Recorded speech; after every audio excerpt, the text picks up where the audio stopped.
Good afternoon, welcome to Channel 44. I am Masi Gashegu Sembatia to bring you this afternoon's news in brief. We'll start with what's happening in neighboring Congo. Thousands of people across the Democratic Republic of Congo have taken part in protests against the M23 rebel group, one of dozens fighting in the east of the country. The Catholic Church called for people to take to the streets, and much of the anger was directed at Rwanda, which DRC accuses of backing the M23 rebels, something Kigali denies. As people streamed out of Sunday services across the country yesterday, they then marched for peace. The Catholic Church is hugely influential in the country. Some church leaders are calling on Western countries to take a tougher stance against the Rwandan government for backing the M23 rebels. Banners at protests in Kinshasa opposed the balkanization of DRC and spoke of the hypocrisy of the international community. Regional talks have been taking place to try to stop the violence. Several East African countries are sending in their troops, but in the past, the involvement of multiple armies has only complicated the conflict in the mineral-rich eastern region. In South Africa, the Executive Committee of South Africa's governing ANC party will meet later today to consider the future of the President Cyril Ramaphosa. A parliamentary report has accused Mr. Ramaphosa of misconduct and potentially violating the oath of office. He is alleged to have kept millions of dollars in cash at his firm and failing to report it missing when it was stolen. Speaking yesterday, the South African president said his fate was in his party's hands. The scandal has cast doubt on whether he can stand again for the ANC party presidency at a conference later this month. Moving on, the EU must address distortions created by $430 billion US plan to incentivize climate-friendly technologies, according to the bloc's chief.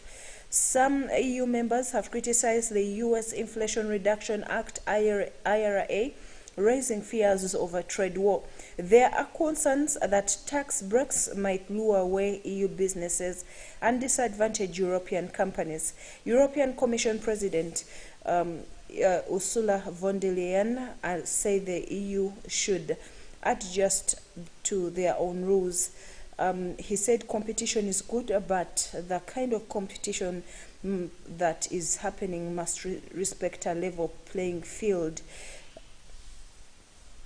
In Asia, 3 Chinese astronauts have returned to Earth after completing a 6-month mission aboard China's space station. They left for space on the 5th of June to oversee the final construction stage of the Tiangong space station, which was completed in November.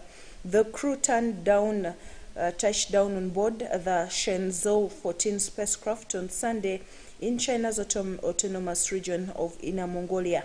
China's space agency declared the mission a complete success. Commander Cheng Dong and teammates Liu Yang and Chai Zuhe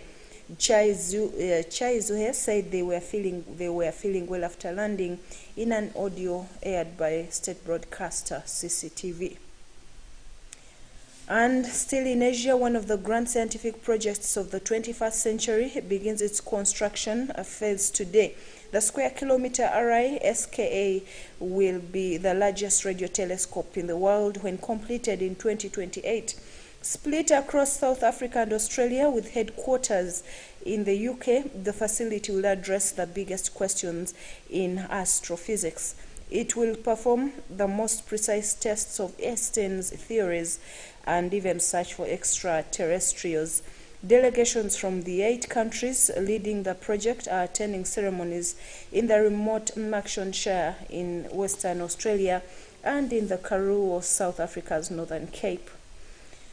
In Port-au-Prince, there are boundaries that one must know and must really know that their life depends on it. Competing gangs are carving up the Haitian capital, kidnapping, raping, and killing at will.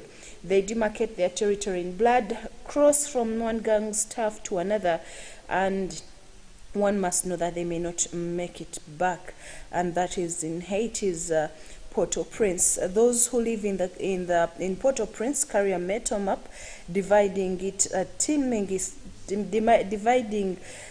teeming city into green, yellow, and red zones. Green means gang-free, yellow can be safe today and deadly tomorrow, and red is a no-go area. The green area is shrinking as heavily armed gangs tighten their grip. Armed groups control and terrorize at least 60 people of the capital and its surroundings, according to Haitian human rights groups, and they encircle the city, controlling roads in and out. The UN says gangs killed almost 1,000 people in Port-au-Prince between January and June this year. And finally, oil prices have risen after major producers agreed to continue to cut output, and the G7 and its allies say they will cap the price of Russian oil. Brent crude rose about 0.6% to above $86 a barrel this morning. On Friday, the G7 agreed to cap the price of Russian oil at $60 a barrel to raise pressure on Russia over the invasion of Ukraine. Meanwhile, oil producers group OPEC Plus said at the weekend it would stick to its policy of reducing output. Well, that brings us to the end of this afternoon's news in brief. Thank you for watching Channel 44. Do not miss the 6 p.m. news bulletin with Arius Namugambe. You will get to know what's happening, especially on the national scene. Thank you for watching Channel 44.